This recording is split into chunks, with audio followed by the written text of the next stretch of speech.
Assalamualaikum warahmatullahi wabarakatuh. Hari ini berjumpa lagi dengan Ibu Mita Adriani. Semoga hari ini kita semua dalam keadaan sehat semua ya. Jadi hari ini materi kita adalah menjauhi pergaulan bebas dan larangan mendekati zina. Tujuan pembelajarannya yang pertama meyakini bahwa pergaulan bebas dan zina adalah dilarang agama. Yang kedua, menghindarkan diri dari pergaulan bebas dan perbuatan zina sebagai pengamalan Quran Surat Al-Isra ayat 32 dan Quran Surat An-Nur serta hadis terkait. Yang ketiga, menganalisis Quran Surat Al-Isra ayat 32 dan Quran Surat An-Nur ayat 2 serta hadis tentang larangan pergaulan bebas dan perbuatan zina. Di dalam Quran Surat Al-Isra ayat 32 yang mana artinya janganlah kamu mendekati zina. Zina itu sungguh perbuatan keji dan suatu jalan yang terburuk. Jadi itulah mengapa kita harus menghindari perbuatan zina, karena memang di dalam Al-Quran pun sudah dijelaskan bahwasanya zina adalah suatu perbuatan yang sangat keji. Analisis isi kandungan Quran Surat Al-Isra ayat 32. Janganlah kamu mendekati zina. Maksudnya adalah Islam memerintahkan untuk menjauhi segala sesuatu yang bisa mengundang terjadinya perbuatan zina. Apa sih contohnya? Jadi, contoh yang pertama adalah memandang perempuan yang bukan mahramnya. Yang kedua, berduaan dengan lawan jenis yang bukan mahramnya. Berarti jelas ya, berduaan dengan orang lain, misalnya pacaran, itu dilarang. Yang ketiga, berpakaian tidak menutup aurat. Dan yang keempat, melihat film yang mengumbar aurat. Jadi itu adalah analisis tentang arti dari janganlah kamu mendekati zina. Yang B, menjauhi segala bentuk pergaulan bebas. Jadi perbuatan zina termasuk sesuatu yang keji karena perbuatan tersebut menimbulkan keburukan antara lain yang pertama merusak tatanan hukum dan sosial. Yang kedua merusak harkat dan martabat manusia. Yang ketiga menimbulkan penyakit sosial. Selanjutnya analisis isi kandungan Quran Surat An-Nur ayat 2. Asbabun nuzul Quran Surat An-Nur diriwayatkan dari Sa'id bin Mansur yang bersumber dari Mujahid. Ketika Allah mengharamkan zina, di sekitar mereka banyak wanita penzina yang cantik. Kemudian turunlah ayat tersebut yang menegaskan bahwa wanita penzina hanyalah dikawinkan oleh laki-laki penzina atau laki-laki musyrik.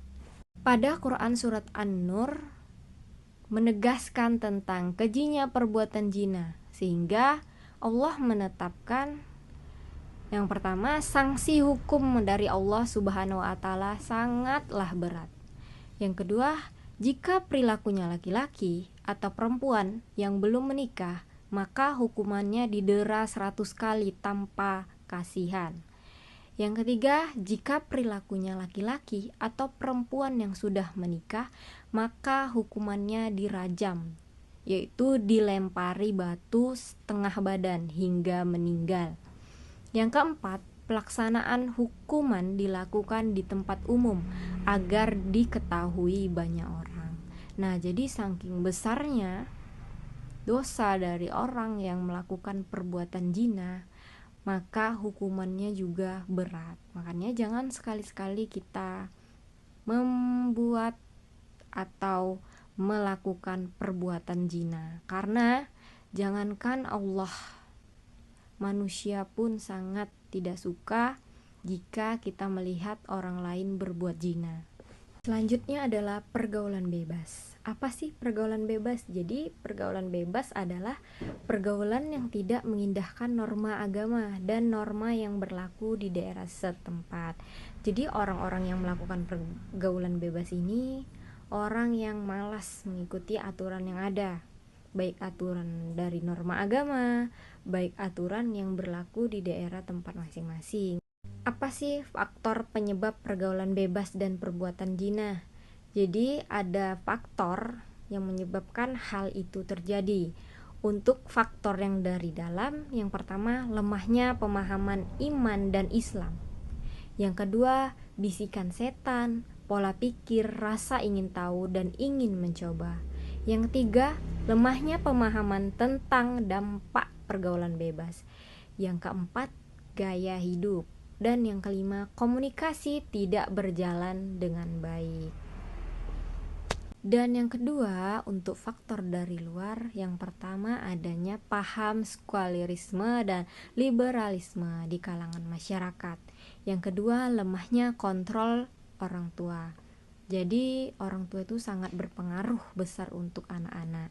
Jadi sebisa mungkin orang tua ikut menjelaskan apa sih pergaulan bebas, apa sih perbuatan zina, sehingga anak-anak tersebut enggan untuk melakukan keduanya.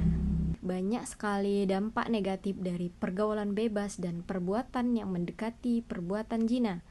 Yang pertama, melemahnya ketahanan iman. Yang kedua, malas beribadah. Yang ketiga, adanya pelanggaran dengan mengkonsumsi minuman keras. Yang keempat, terjangkit penyakit kelamin atau HIV atau AIDS. Yang kelima, terjadinya tindakan kekerasan. Jadi itulah dampak negatif dari pergaulan bebas. Banyak sekali dampak yang kita dapatkan. Jadi sebisa mungkin kita menghindari perbuatan tersebut, karena itu nantinya akan merugikan kita sendiri. Lalu apa sih manfaat dan hikmah menjauhi pergaulan bebas dan larangan mendekati zina? Yang pertama, terhindar dari penyakit kelamin. Ya, jelas kita akan terhindar dari penyakit kelamin, karena jangankan melakukan perbuatan zina, kita sudah mampu tidak mendekati zina, itu sudah sangat berguna, karena tidak akan ada penyakit kelamin seperti HIV akan menjangkit kita. Yang kedua, terhindar dari perbuatan dosa. Nah, sudah jelas tadi kan, yang namanya perbuatan zina itu adalah perbuatan yang sangat keji dan dilarang oleh Allah Subhanahu wa taala. Jadi ketika kita menjauhi perbuatan zina, otomatis kita tidak akan mendapatkan dosa dari zina tersebut. Yang ketiga, terjaganya nama baik keluarga. Nah, ini juga sangat penting untuk kita. Kenapa? Karena orang yang melakukan zina itu bukan hanya membuat dirinya malu, tetapi keluarga juga ikut merasakan malu. Jadi sebisa mungkin jangan sampai kita termasuk orang yang nantinya akan melakukan zina. Yang terakhir adalah terhindar dari aib yang memalukan. Aib yang memalukan seperti itu tadi yang saya bilang, ketika kita melakukan sebuah zina itu sudah termasuk aib, karena ketika kita ketahuan, gak semua orang bisa menerima apa yang sudah kita lakukan, apalagi yang kita lakukan adalah perbuatan yang sangat Allah larang. Jadi kalau kita menghindari perbuatan zina, itu menjadikan jiwa dan raga tetap bersih. Lebih baik kita menghindari suatu perbuatan zina, karena manfaatnya sangat banyak untuk kita daripada kita melakukan zina. Melakukan perbuatan zina itu sangat banyak sekali dampak buruknya. Bagi kita sendiri ada dampaknya, bagi orang lain juga banyak dampaknya. Jangan sampailah kita melakukan perbuatan zina. Nah, jadi mungkin sampai di situ aja untuk pembelajaran kita hari ini. Semoga apa yang Ibu sampaikan dan apa yang kalian pelajari hari ini dapat bermanfaat untuk kita semua. Mungkin ini saja. Assalamualaikum warahmatullahi wabarakatuh.